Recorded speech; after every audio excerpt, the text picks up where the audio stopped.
Pengakuan mengejutkan pengurus jenazah Pradalaki, korban sempat curhat ke dokter.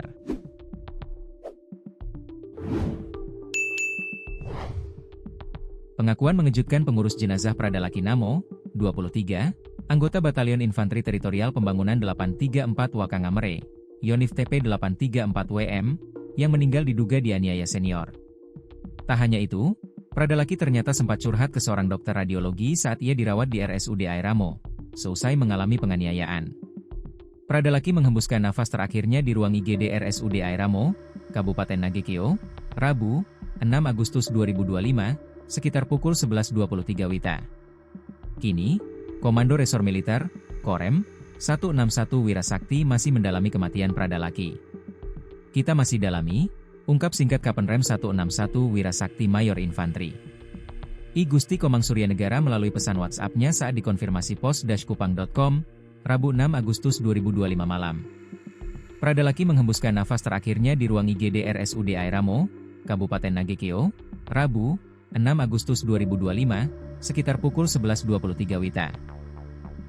Kematian Pradalaki menyita perhatian publik karena diduga kuat sebagai korban penganiayaan oleh seniornya di lingkungan Batalion TP 834WM.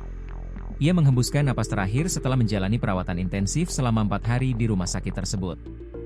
Informasi yang diperoleh pos-kupang.com menyebutkan, Pradalaki Namo dirawat di RSUD Airamo sejak Sabtu, 2 Agustus 2025, dalam kondisi masih sadar.